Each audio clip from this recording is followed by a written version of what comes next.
Shalom, selamat hari Minggu, keluarga gereja Kemuliaan Sion Sudirman. Puji nama Tuhan, oleh karena kasih-Nya, kita kembali boleh beribadah di siang hari ini. Dan ibadah kita siang hari ini akan dilayani oleh Bapak Pendeta Stanley Tahapari. Beliau akan menyampaikan firman dengan tema kepentingan Tuhan dan bagaimana kehendak Tuhan dinyatakan bagi setiap kita. Kiranya firman yang disampaikan beliau boleh menjadi kekuatan, menjadi rema dalam kehidupan kita. Mari siapkan hati kita untuk memuji, memuliakan namanya, dan mendengarkan firman-Nya. Selamat beribadah, Tuhan Yesus memberkati.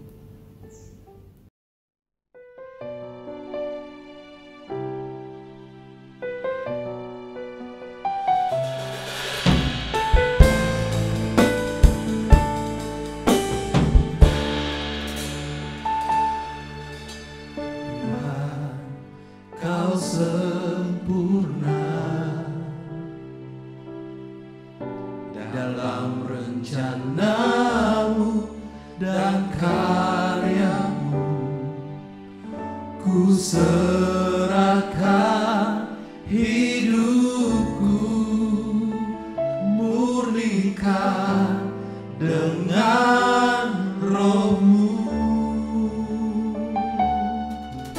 Tuhan, Kau sempurna dalam rencanamu dan karyamu, ku serahkan hidupku, pulihkan dengan roh-Mu. Hidupku menggenapi firman-Mu, tanda mujizat sertai tiap langkahku. Kau bersamaku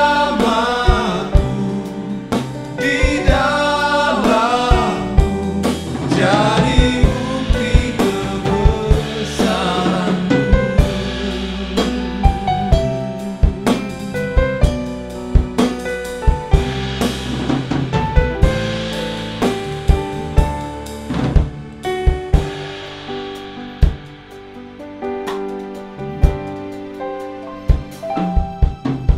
Tuhan, Kau sempurna dalam rencanamu dan karyamu, ku serahkan hidupku, murnikan dengan roh-Mu. Tuhan, Kau sempurna dalam rencanamu dan karyamu, ku serahkan hidupku, murnikan dengan roh-Mu. Hidupku menggenapi firman-Mu, tanda mujizat sertai tiap langkahku. Kau bersamaku di dalamku, jadi bukti kebesaran-Mu. Hidupku menggenapi firman-Mu, tanda mujizat sertai tiap langkahku. Kau bersamaku di dalamku, jadi bukti kebesaran-Mu. Jadi bukti kebesaran-Mu.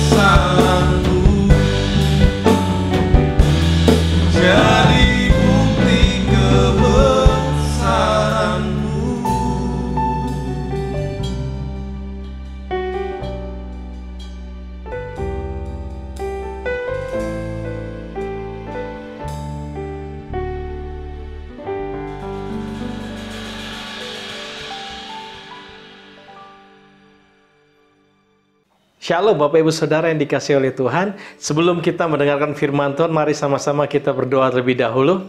Tuhan, terima kasih buat hari ini. Terima kasih buat waktu ini. Roh Kudus tolong ambil alih kami, semua bagian dari kehidupan kami ini, supaya kami fokus hari ini dengarkan firman Tuhan dan kami diubahkan oleh karenanya. Kami bukan kolektor kebenaran, tetapi pelaku daripada kebenaran.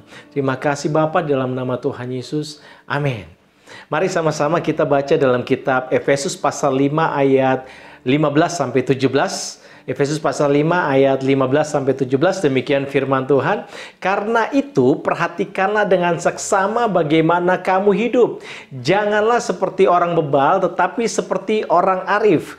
Dan pergunakanlah waktu yang ada, karena hari-hari ini adalah jahat. Sebab itu janganlah kamu bodoh, tetapi usahakanlah supaya kamu mengerti kehendak Tuhan. Mari saya bacakan sekali lagi. Karena itu perhatikanlah dengan seksama bagaimana kamu hidup, janganlah seperti orang bebal, tetapi seperti orang arif. Dan pergunakanlah waktu yang ada, karena hari-hari ini adalah jahat. Sebab itu, janganlah kamu bodoh, tetapi usahakanlah supaya kamu mengerti kehendak Tuhan. Nah, sesuai dengan kombinasi daripada bahasa aslinya dan beberapa kata yang saya ambil dari kamus, mari saya bacakan penjabaran dari ayat-ayat yang sudah kita baca tadi. Tolong dengarkan baik-baik Bapak Ibu Saudara. Nah, saya akan bacakan. Waspadalah dengan sungguh-sungguh, sangat berhati-hati cara kamu bertingkah laku. Jangan bersikap seperti orang bebal. Itu orang bebal adalah orang dungu, cuek, tidak bisa dibilangin, mati rasa, itu orang bebal. Tetapi bersikap seperti orang bijak, orang cerdas.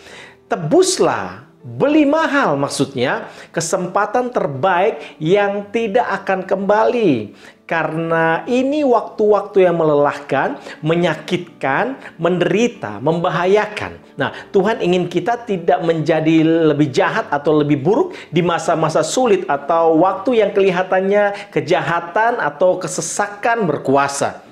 Sebab itu, janganlah kamu bodoh. Kata bodoh dalam bahasa Yunani yaitu apron. Artinya adalah begini. Janganlah kamu tidak peduli. Janganlah kamu malas. Janganlah kamu sombong. Janganlah kamu tidak tenang. Janganlah kamu sembrono atau gegabah. Janganlah kamu tidak percaya. Janganlah kamu tanpa pertimbangan. Janganlah kamu sakit mental. Tetapi usahakanlah. Kata usahakanlah, kerahkan badanmu, tenaga atau energi, kerahkan pikiran secara sukarela supaya kamu mengerti. Nah, kata mengerti, understand, itu sama dengan artinya to put together, yaitu menyatukan semua informasi yang didengar, dilihat, dan dirasa ke dalam pikiran, lalu dikerjakan dengan bijaksana. To put together, understand adalah menyatukan semua informasi yang didengar, dilihat, dan dirasa ke dalam pikiran, lalu dikerjakan atau dieksekusi dengan bijaksana. Saya simpulkan, to understand sama dengan to know and to do. Artinya untuk mengerti artinya begini, kita mengetahui dan kita melakukan. Jadi kalau orang dikatakan mengerti, bukan hanya dia tahu, terima informasi, tapi dia melakukan itu.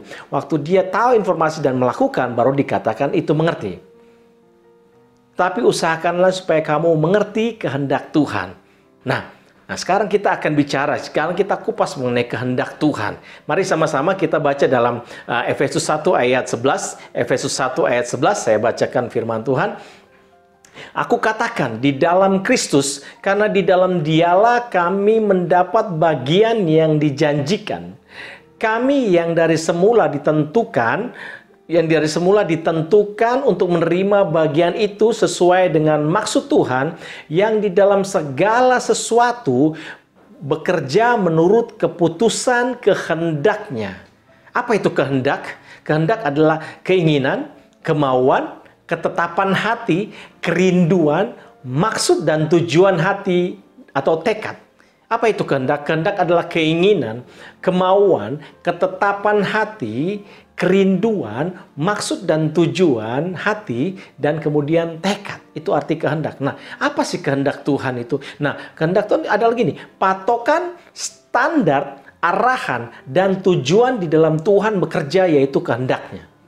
Kehendak Tuhan merupakan patokan, standar, arahan, dan tujuan di dalam Tuhan bekerja. Tuhan hormati serta tunduk kepada kehendaknya. Semua fokus dan energi Tuhan adalah untuk menyelesaikan kehendaknya. Lihat Bapak Saudara. Nah, saya akan bahas 3 hal penting. Yaitu pertama, saya akan bahas kehendak Tuhan merupakan kedaulatan beliau. Jadi kehendak Tuhan bukan hal yang sederhana. Kehendak Tuhan itu merupakan pusat dari segala-galanya. Kita mulai dengan kehendak Tuhan merupakan kedaulatan beliau. Mari kita sama-sama baca dalam Ayub 23 ayat 13. Ayub 23 ayat 13. Demikian firman Tuhan. Tetapi ia tidak pernah berubah. Siapa dapat menghalangi dia? Apa yang dikehendakinya dilaksanakannya juga. Jadi kehendak Tuhan merupakan kedaulatannya Tuhan, menunjukkan kedaulatannya Tuhan. Jadi apapun yang terjadi, orang yang kita kasih meninggal, kehendak Tuhan, itu kedaulatannya Tuhan. Loh, kenapa Tuhan? Orang baik kenapa meninggal lebih dulu? Orang jahat, loh, kenapa dia masih bertahan hidup lebih lama lagi? Kenapa? Ada banyak hal pertanyaan, tapi saya mau beritahu, kehendak Tuhan adalah kedaulatan beliau. Kedaulatan beliau merupakan kehendaknya. Bodohnya manusia adalah begini, kehendak Tuhan dijadikan backup plan atau rencana cadangan, bukanlah panduan kehidupannya. Itu kebodohan manusia. Yang kedua, kebodohan manusia adalah takut kehendak Tuhan akan menyakitinya. Tidak sejalan sama kehendaknya.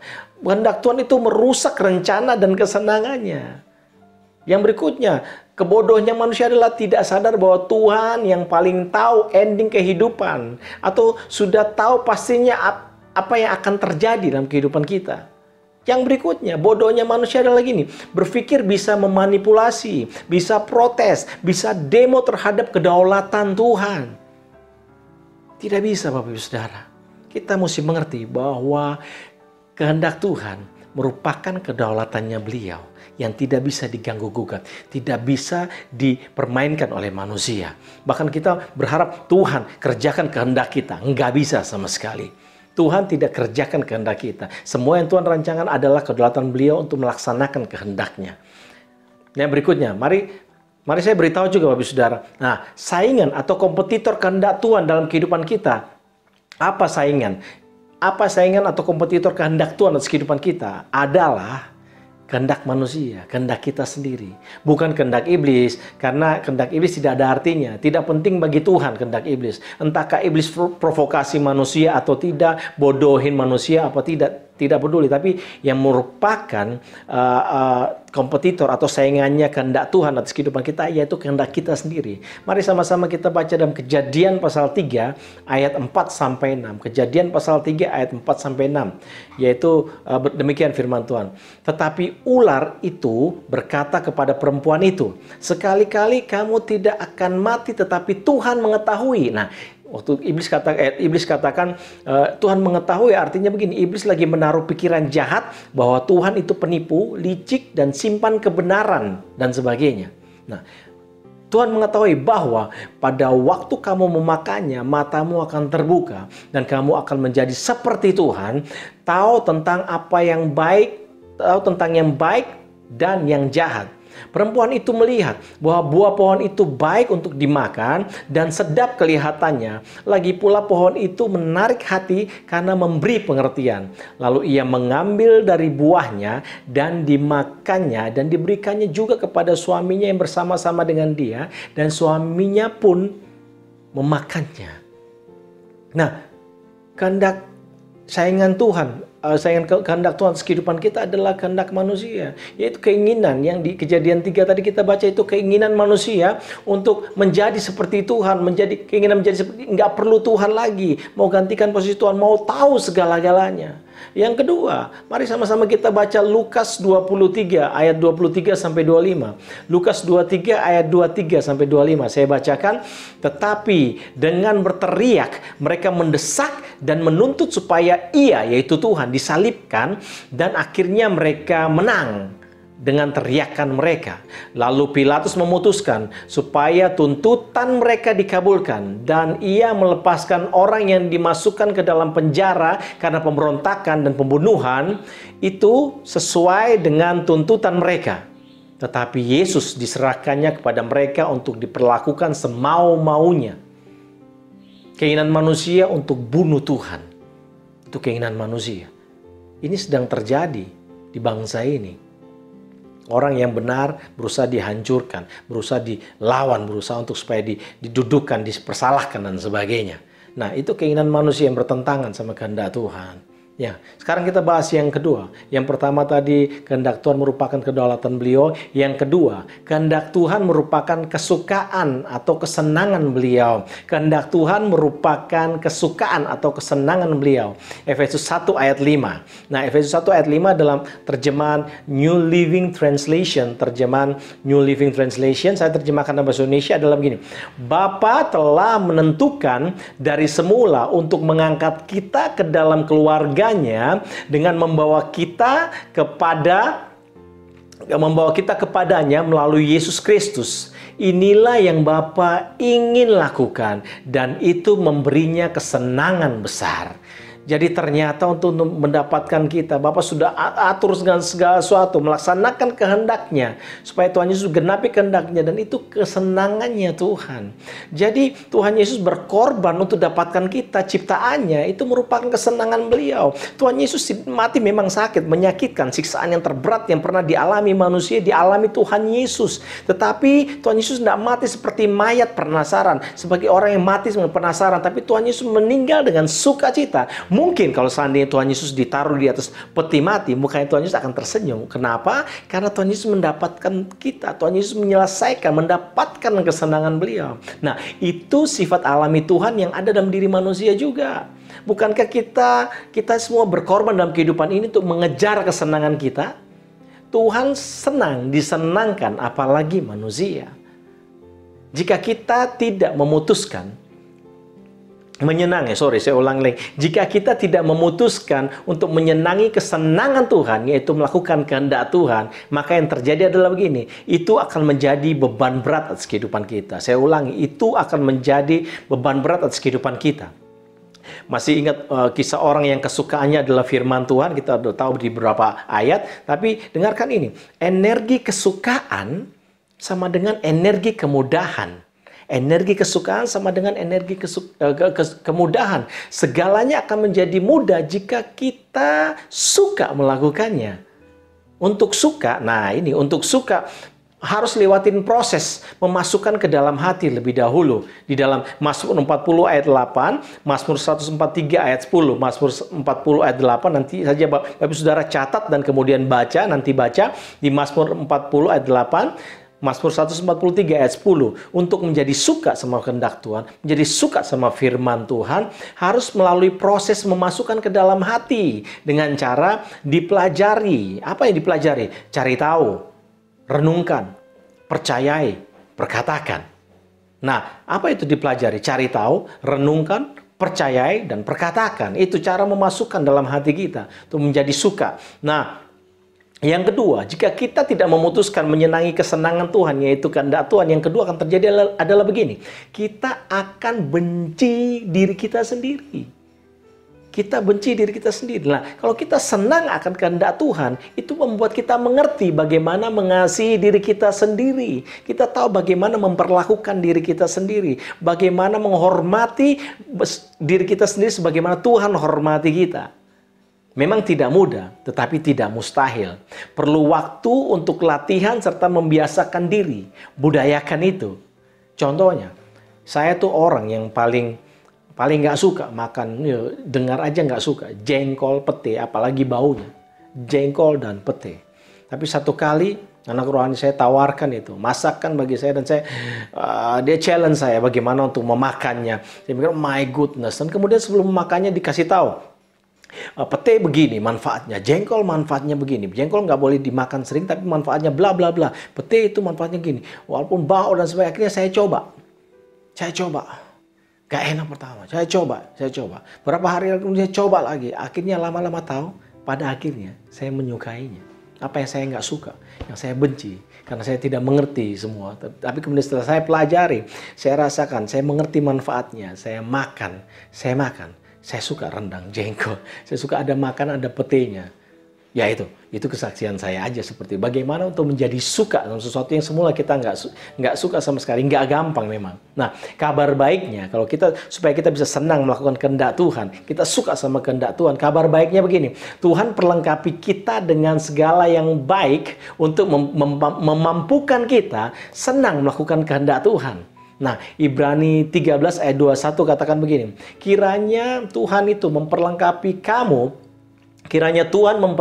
kamu dengan segala yang baik untuk melakukan kehendaknya dan mengerjakan di dalam kita apa yang berkenan kepadanya oleh Yesus Kristus. Bagi Dialah kemuliaan sampai selama-lamanya. Amin. Jadi sampai begini Bapak Saudara. Jadi sampai kalau kita kembali ke sifat alamiah kita, yaitu senang akan kehendak Tuhan. Nah, sifat alamiah manusia kita sebenarnya seharusnya kita senang akan melakukan kehendak Tuhan. Nah, jangankan melakukan, saat kita capai tingkatan lagi tertarik saja, haus sama kehendak Tuhan, itu pasti karena anugerah Tuhan, bukan kekuatan kita. Nah, saya mau beritahu bagaimana pikiran, ini manfaatnya terjadi di pikiran. Pikiran manusia adalah kunci utama untuk mengerti kehendak Tuhan. Pikiran manusia merupakan kunci utama mengerti kehendak Tuhan. Pikiran atau pengertian kita yang mengarahkan hati, pikiran atau pengertian kita yang mengarahkan hati, perasaan, kehendak, dan perbuatan kita. Mulai dari sini. Dari sini. Kejadian 3 ayat 4 dan 6 tadi yang iblis ular berbicara, berdialog dengan Hawa tadi. Ada satu ayat yang kita baca. Ayat 6 katakan perempuan itu melihat bahwa buah pohon itu baik untuk dimakan dan sedap kelihatannya. Lagi pula pohon itu menarik hati karena memberi pengertian. Menarik hati karena memberi pengertian. Menarik hati karena memberi pengertian. Jadi pikiranlah atau pengertian kita yang mengarahkan hati kita. Yang mengarahkan perasaan emosi kita. Yang mengarahkan kehendak kita. Mengarahkan perbuatan kita. Yang kedua, pikiran adalah benteng kehidupan atau medan peperangan kehidupan kita. 2 Korintus 10 ayat 4 sampai 6. 2 Korintus 10 ayat 4 sampai 6. Karena senjata kami dalam perjuangan bukanlah senjata duniawi, melainkan senjata yang diperlengkapi dengan kuasa Tuhan yang sanggup untuk meruntuhkan benteng-benteng. Kami mematahkan setiap siasat orang dan merubuhkan setiap kubu yang dibangun oleh keangkuhan manusia untuk menentang pengenalan akan Tuhan. Kami menawan segala pikiran dan menaklukkannya kepada Kristus, dan kami siap sedia juga untuk menghukum setiap kedurhakaan bila ketaatan kamu telah menjadi sempurna. Nah, pikiran merupakan benteng kehidupan, merupakan medan peperangan dalam kehidupan kita. Ada dalam jiwa. Jadi setiap hari hidup kita bergejolak karena banyak peperangan, banyak keputusan yang harus kita buat, banyak yang harus kita menangkan. Nah, dalam pikiran sendiri terdiri dari 3 bagian, yaitu memori, imajinasi, dan intelektual. Dalam pikiran ada memori, imajinasi, dan intelektual. Nah, menaklukkan pikiran kita adalah cara untuk ikutin kehendak Tuhan. Itu cara satu-satunya. Taklukkan itu. Yang ketiga, pikiran merupakan pintu masuk ke dalam perubahan. Pikiran merupakan pintu masuk dalam perubahan. Roma 12 ayat 1 dan 2. Ini ayat yang sudah familiar, ayat yang sudah akrab di telinga Bapak Ibu Saudara. Roma 12 ayat 1 dan 2. Karena itu saudara-saudara, demi kemurahan Tuhan, aku menasihatkan kamu supaya kamu mempersembahkan tubuhmu sebagai persembahan yang hidup, yang kudus, dan yang berkenan kepada Tuhan. Itu adalah ibadahmu yang sejati. Janganlah kamu menjadi serupa dengan dunia ini, tetapi berubahlah oleh pembaruan budimu, sehingga berubahlah pikiranmu, maksudnya sehingga kamu dapat membedakan manakah kehendak Tuhan, apa yang baik, yang berkenan kepada Tuhan, dan yang sempurna. Nah, orang yang mengalami perubahan pikiran, orang yang mengalami perubahan pikiran dunia menjadi pikirannya Tuhan, yang beralih dari pikiran dunia kepada pikirannya Tuhan, sedang memasuki mujizat terbesar di dalam kehidupan manusia. Mujizat terbesar kalau kita sampai makhluk seperti kita, orang seperti kita bisa berubah, itu mujizat terbesar.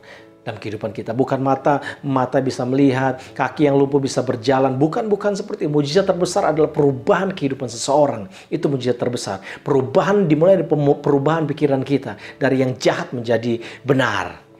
Nah, prinsip-prinsip untuk mengetahui dari ayat-ayat Roma 12 ayat 1 dan 2 kita ada pelajari, ada kurang lebih ada 5 prinsip bagaimana mengetahui kehendak Tuhan.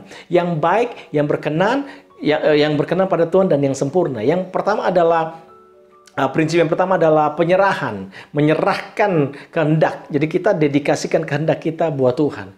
Taruh kehendak Tuhan, taruh kehendak kita buat Tuhan. Bahwa ya udah, bukan kehendakku lagi tapi kehendakmu yang jadi, seperti doanya Tuhan Yesus. Nah, kemudian kita beribadah. Nah, kata ibadah dalam bahasa Indonesia, di dalam bahasa Inggrisnya, kita bahasa Indonesia katakan ibadah, tapi dalam terjemahan bahasa Inggrisnya worship, penyembahan, holiness, kekudusan, godliness, kesalehan, godly atau godly, saleh atau menyerupai Tuhan. Ibadah kita ternyata berusaha membuat kita menyerupai Tuhan kita. Itu orang yang beribadah. Jadi kalau kita beribadah artinya gini, kita akan berubah menjadi serupa dengan Tuhan. Menjadi lebih mirip Tuhan kalau kita dikatakan beribadah. Bukan sekedar menjalankan liturgi atau aturan-aturan atau tata cara ibadah. No. Tapi hidup kita diubahkan. Itu ibadah. Kita beribadah. Itu akan mengetahui kehendak Tuhan. Yang ketiga adalah salib. Artinya mati bagi dunia. Tidak dipimpin emosi lagi, perasaan tidak mendominasi kehidupan kita. Tapi roh, dipimpin oleh roh. Kita mati bagi dunia. Semua yang bagian kita udah katakan mati. Waktu kita disalib atau kita dibaptis, sama seperti baptis, kita lagi dimatikan, dikuburkan. Manusia baru muncul. Kita mati bagi dunia ini. Yang keempat, perubahan cara pandang, perubahan paradigma. Tundukkan pikiran. Ini tidak gampang, Bapak Ibu Saudara. Karena pada intinya kita kebanyakan sombong. Berpikir sudah tahu, bahkan lebih tahu daripada Tuhan. Tuhan yang maha tahu, kita anggap bahwa beliau cuma sekedar tahu dan kita sok tahu dan kemudian kita nggak mau tahu dan sebagainya. Pokoknya berbicara mengenai tahu dan Nah, yang kemudian terakhir adalah pertumbuhan. Prinsip yang kelima adalah pertumbuhan. Nah, ini perlu latihan. Perlu latihan. Kata latihan itu dari kata disciple, murid. Kata disciple, murid, disciple muncul kata disiplin. Nah, kata disiplin itu ada ada dua aja arti kata disiplin. Latihan, hukuman. Latihan, hukuman. Latihan, kemudian melaksanakan. Kalau ada kesalahan, dihukum supaya tidak terjadi. Latihan, hukuman. Jadi, pertumbuhan ini tidak gampang untuk menselaraskan pemikiran kita. Makanya, ikut Tuhan Yesus itu pikul salib, sangkal diri dan ikut Tuhan. Itu 3 aniaya tingkat tinggi. Ini aniaya ikut Tuhan artinya sinkronisasikan, selaraskan kehendak kita sama kehendak Tuhan. Ini nggak gampang. Suami istri aja tidak gampang, tidak semudah orang membalik tangan. Itu proses jatuh bangun minta ampun, bahaya. Bahkan bisa sampai mau cerai-cerai dan sebagainya. Itu nggak gampang. Makanya bahkan suami istri hamba Tuhan pun tidak gampang untuk menyelaraskan kehendak untuk jadi satu kehendak. Apalagi sinkronisasi dan kehendak Tuhan. Itu kelihatan agak susah dengan cara pandang kita yang lama, hidup kita yang lama. Tapi tidak ada yang mustahil. Kita pasti bisa dan ini hal yang utama. Oke, sekarang kita bahas yang ketiga. Yang pertama adalah kehendak Tuhan merupakan kedaulatan beliau. Kehendak Tuhan merupakan kesukaan atau kesenangan beliau. Nah, yang ketiga adalah kehendak Tuhan merupakan hal terutama dan terpenting bagi Tuhan. Kehendak Tuhan merupakan hal yang terutama dan terpenting bagi Tuhan.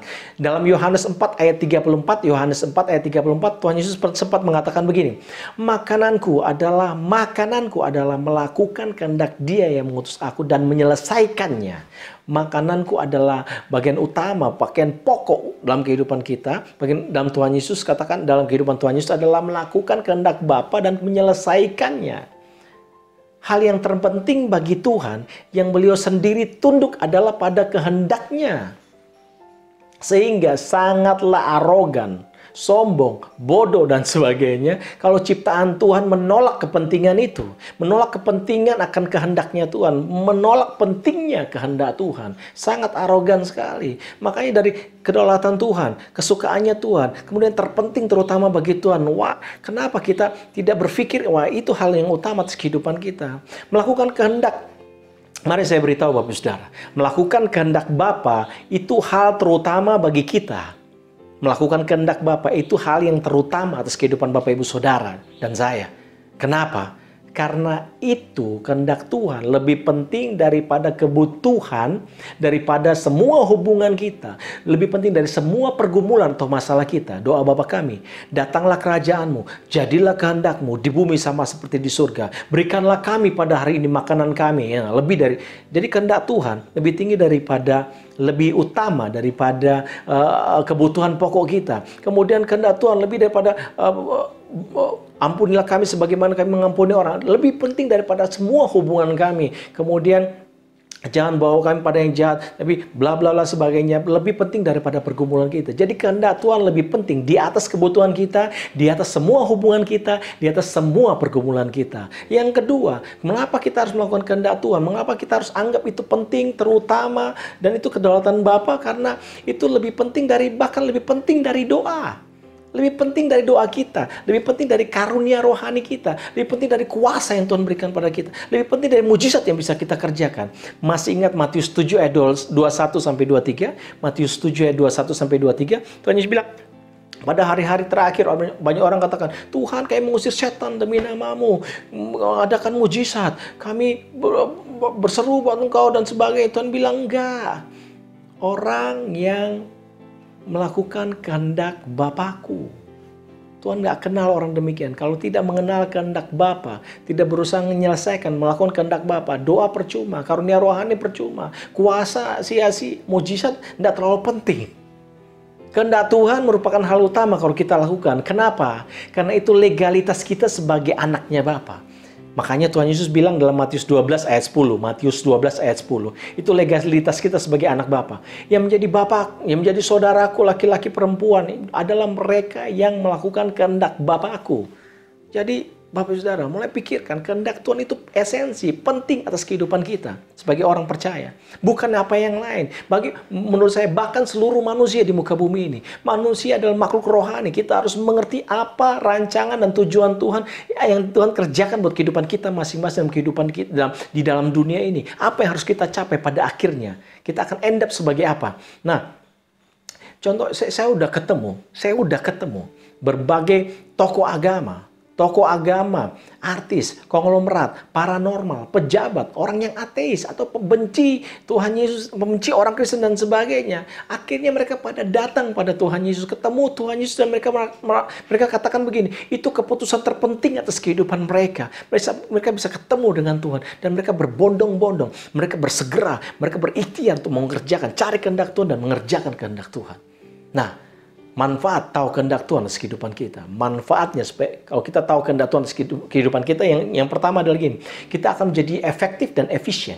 Kita akan menjadi lebih efektif dan efisien. Artinya begini, kita akan hemat energi, hemat waktu, hemat dana. Yang kedua, manfaat kita tahu kehendak Tuhan adalah kita terarah. Kita terfokus, kita tidak akan menyimpang ke kiri dan ke kanan, kita tidak akan kemana-mana, kita terfokus dan terarah. Sudah ada panduannya, sudah ada arahannya, jadi nggak bisa kemana-mana. Lebih enak Bapak Saudara. Ketiga, manfaat tahu kehendak Tuhan adalah gini, menjadikan itu kekuatan dan penghiburan buat kehidupan kita. Kalau kita tahu kehendak Tuhan, kita akan rasa aman, nyaman, tenang, damai, sukacita. Ada penghiburan daripada Tuhan. Waktu kita alami masalah, tekanan berat atas kehidupan ini, masa-masa sulit seperti sekarang ini, kalau kita ngerti kehendak Tuhan, kita akan tenang. Ada penghiburan daripada Tuhan, bahwa ini akan segera selesai. Waktu Tuhan berbicara, wow, runtuh semua. Tembok-tembok kebodohan kita, tembok-tembok kesombongan kita akan diruntuhkan semua. Kehendak Tuhan. Sekarang saya bagikan kehendak Tuhan ada dua kategori. Kehendak Bapa ada dua kategori. Yang pertama umum, yaitu yang tertulis di Alkitab, di Bible, dalam Bible. Itu umum, bersifat mutlak. Ada yang katakan yang tertulis itu sah. Di dalam Alkitab artinya begini, semua orang percaya harus mengerjakannya itu. Semua cara hidup yang ada di firman Tuhan, budayanya kerajaan surga dalam Alkitab, yang tertulis di dalam Bible itu harus dihidupi semua orang percaya. Siapapun juga dia. Yang sudah lama maupun baru, yang sudah dewasa maupun masih bayi, semua harus mengerjakan itu, tertulis semua. Tumpang tangan orang sakit sembuh, beritakan Injil, muridkan orang dan sebagainya. Mengampuni, ada banyak itu yang tertulis dalam Alkitab. Dalam Bible itu harus kita lakukan, itu udah jelas kehendak Tuhan. Itu yang mutlak. Yang kedua, khusus. Khusus artinya begini, bersifat pribadi bagi kita masing-masing, masih dalam taraf belum atau sedang akan disingkapkan dalam diri seseorang. Jadi semua anak Tuhan wajib, harus, kudu, mesti cari tahu langsung dari Tuhan. Nggak melalui orang lain, tidak ada perantara yang lain. Tuhan Yesus bukan perantara. Tuhan Yesus hancurkan perantara itu. Tuhan Yesus mau kita akses langsung. Tanya buat Bapa. Karena begini, pendeta pun, pengajar sekolah teologi atau pemimpin rohani siapapun juga lagi selama masih hidup dia juga sedang mencari kehendak Tuhan buat kehidupannya pribadi sehari-hari, dalam segala waktu, dalam segala area kehidupannya. Jadi jangan tanya hamba Tuhan, jangan tanya pendeta mengenai kehendak Tuhan atas kehidupan Bapak Ibu Saudara. Tanya langsung pada Tuhan penciptamu. Dia yang paling tahu, beliau yang paling tahu itu. Jangan stop, cari tahu Bapak Ibu Saudara. Tidak gampang, tapi harus latihan. Itu jadi biasa. Karena kita nih anaknya. Kita semua punya hak yang sama sebagai anak untuk mengerti kehendak Bapa kita seperti apa. Amin Bapak Ibu Saudara. Harus kerjakan itu sendiri. Tidak bergantung sama siapapun. Kita bergantung hanya sama Tuhan. Amin. Nah, saya tutup dengan 14 cara. Nanti tolong Bapak Ibu Saudara diskusikan dengan pemimpin rohani Bapak Ibu Saudara bagaimana pelaksanaannya. Tolong nanti dicatat atau didengar ulang video ini, ditulis satu-satu, dan saya akan run through aja, saya akan baca begitu, saya akan bagi singkat aja, soalnya 14 poin. Saya bisa ngajar ini 2 jam atau 3 jam saya ajarkan ini 14 poin, tetapi saya beri ringkasan aja Bapak Ibu Saudara ya. Yang pertama, cara mendengar atau mendapatkan kehendak Tuhan audible. Atau suara Tuhan yang kita bisa dengar langsung dari kuping. Secara nyata. Ada beberapa hamba Tuhan seperti Abraham atau beberapa hamba Tuhan mengalami di Alkitab. Yang kedua, firman Tuhan. Firman Tuhan. Ya, kalau kita baca firman Tuhan, tiba-tiba firman Tuhan pop up tuh, rasanya menyentuh, membuat kita deg-degan atau buat kita tidak tenang. Nah, itu seperti tulisannya lompat, nah itu menyentuh hati kita, bisa seperti itu. Suara hati nurani, suara batin kita di dalam ini. Di dalam kita ada suara batin yang mengatakan bla bla bla. Seperti suara berbunyi seperti suara kita sendiri. Tapi Tuhan Roh Kudus lagi ngomong. Terus melalui mimpi seperti contohnya Yusuf. Atau penglihatan dalam Kisah Rasul 10. Penglihatan, mimpi sama penglihatan. Bedanya cuma antara mimpi dan penglihatan adalah satu. Tidur. Kalau mimpi itu orangnya tidur, kalau penglihatan tiba-tiba dia lihat seperti film atau apa gitu. Yang keenam yaitu nubuatan. Nubuatan bisa melalui nabi, orang karunia nabi atau karunia nubuatan, kita bisa dengarkan itu. Dan kemudian yang ketujuh adalah nabi. Melalui seorang yang berkarunia nabi, seorang dalam jabatan kenabian. Yang ke-8 adalah kunjungan ilahi. Waktu Abraham, kisah Sodom dan Gomora dikunjungi secara ilahi. Dan kemudian yang ke-9, nasihat ilahi. Kemudian, ya ini nasihat ilahi dari orang-orang yang dewasa rohani. Jangan sama orang-orang yang dunia, jangan minta nasihat dari orang dunia. Jangan, minta nasihat dari orang-orang yang rohani. Dewasa rohani. Kemudian tanda-tanda seperti Gideon. Yang 11 adalah keadaan. Lihat keadaan. Terus dari otoritas rohani. Yang ke-13 pemimpin. Yang ke-14 ini paling nggak enak, yaitu orang yang menjengkelkan Bapak Saudara. Tapi kerjakan semua itu. Panduan saya adalah begini. Peringatan warning saya atau saran saya adalah begini. Pergunakan 2 atau 3 peneguhan, 2-3 cara itu, dan kemudian uji segala sesuatu. Khususnya kalau khusus begini, hanya ada satu cara yang begitu kuat diterima, uji dulu. Nah, kombinasi 2 atau 3 cara yang sudah kita dapatin. Tapi jangan lupa diskusikan sama-sama pemimpin rohani Bapak Saudara ya. Dan kemudian dengarkan ini baik-baik. Orang bilang hidup ini tidaklah berubah dalam semalam. Tetapi bagi orang yang menemukan kehendak Tuhan atas hidupnya, semalam bisa mengubah seluruh kehidupannya. Saat kita mengerjakan kehendak Tuhan, kita sedang menetapkan wilayah kerajaan sorga di situ. Selamat menemukan dan mengerjakan hal yang terpenting dan terutama bagi Tuhan, yaitu kehendak Tuhan, yang juga merupakan kesenangan dan kedaulatan Tuhan. Amin. Tuhan Yesus memberkati. Roh Kudus, Stanley selesai. Bapa berkati umat-Mu. Terima kasih demi nama Tuhan Yesus. Amin.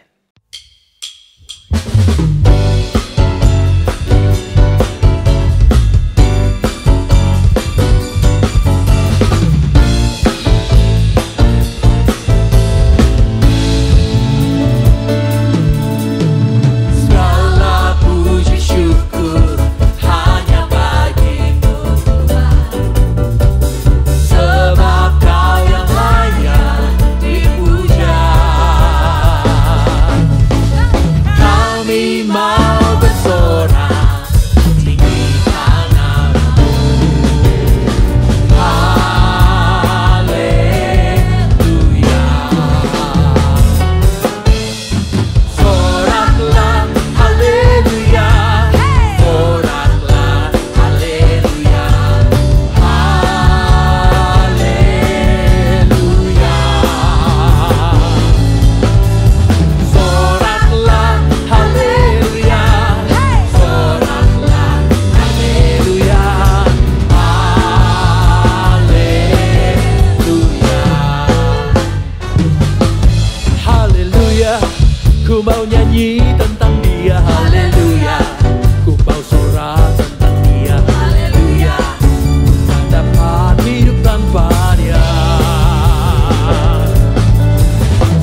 mengikuti ibadah online hari ini.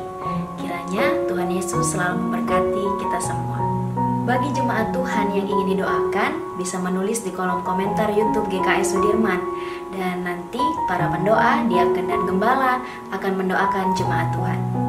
Hendaklah masing-masing memberikan menurut kerelaan hatinya, jangan dengan sedih hati atau karena paksaan. Sebab Allah mengasihi orang yang memberi dengan sukacita, dan Allah sanggup melimpahkan segala kasih karunia kepada kamu, supaya kamu senantiasa berkecukupan di dalam segala sesuatu, dan malah berkelebihan di dalam berbagai kebijakan. Amin. Tuhan, ku mau menyenangkan-Mu. Bagi jemaat yang ingin memberikan persembahan berpuluhan, dapat mentransfer ke rekening BCA yang tertera di layar. Jadi bejana untuk hormat-Mu, cemerlang bagai emas murni. Tuhan, ku serahkan hatiku, semua ku berikan padamu. Mari kita bersatu di dalam doa. Terima kasih Bapa dalam kerajaan surga, terima kasih Tuhan Yesus, terima kasih Roh Kudus. Kami bersyukur buat hari ini Tuhan, kami boleh kembali lagi memuji, memuliakan nama-Mu. Bahkan kami bersyukur ya Tuhan, kami boleh mendengarkan isi hati-Mu yang sudah disampaikan oleh Bapak Pendeta Stanley. Biarlah firman yang boleh kami dengar saat ini Tuhan, boleh menjadi kekuatan di dalam kehidupan kami. Firman yang boleh kami dengar ini Tuhan, boleh kami lakukan di dalam kehidupan kami hari lepas hari Tuhan. Terima kasih Tuhan Yesus, kami bersyukur kepadamu dan kami memberkati Bapak Stanley beserta keluarga Tuhan.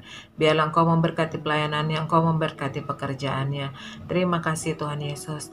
Tuhan Yesus, kami juga memberkati para pemimpin kami di dalam gereja Kemuliaan Sion Tuhan.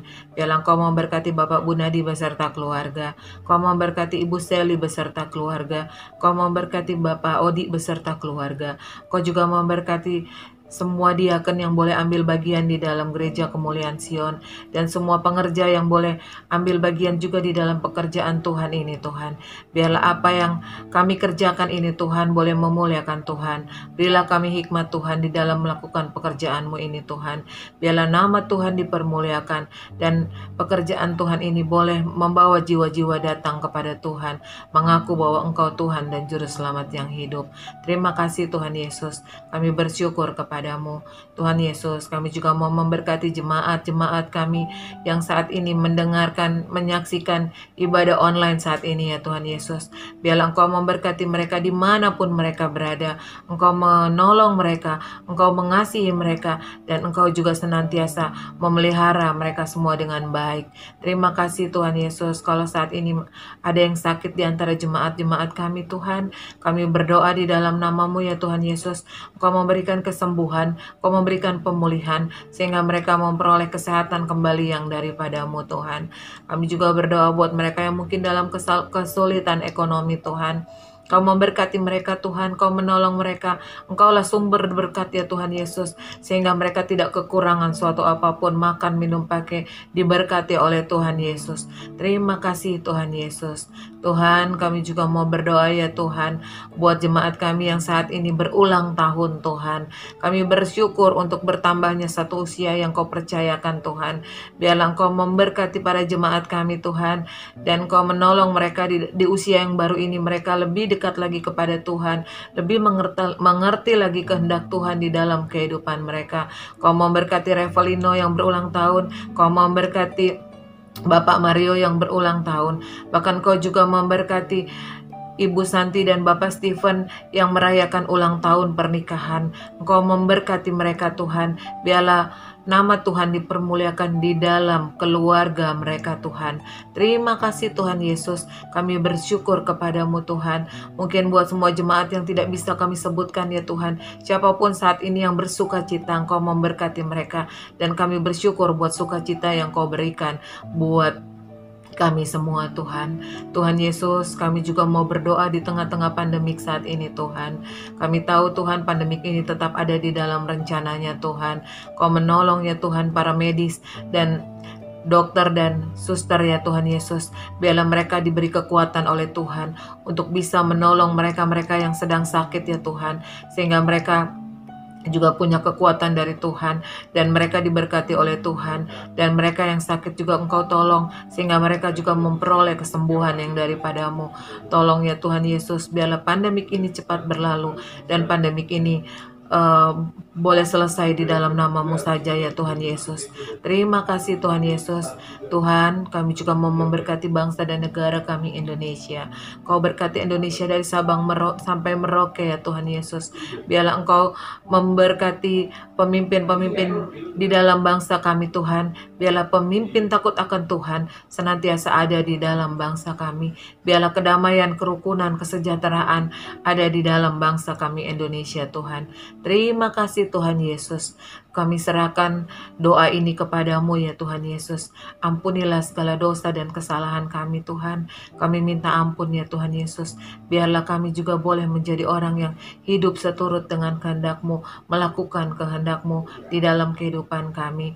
Dan biarlah Tuhan kami juga mau berdoa, mampukan kami Tuhan untuk mengisi hari-hari kami dengan membaca firman Tuhan.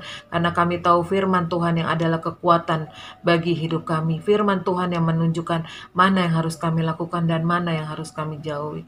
Mampukan kami Tuhan pribadi lepas pribadi untuk kami juga membaca firman Tuhan setiap hari dan melakukannya di dalam kehidupan kami. Terima kasih Tuhan Yesus. Di dalam nama Tuhan Yesus kami berdoa dan mengucap syukur. Haleluya. Amin. Jemaat yang dikasihi Tuhan, terimalah berkat dari Allah Bapa di surga. Berkat kasih karunia yang melimpah dari Allah Bapa di surga, di dalam anaknya Tuhan Yesus Kristus, dan di dalam persekutuan yang manis dengan Roh Kudus, kiranya turun menyertai saudara sekalian, keluarga kita semua, dari sekarang sampai selama-lamanya, sampai Tuhan Yesus datang di kali yang kedua.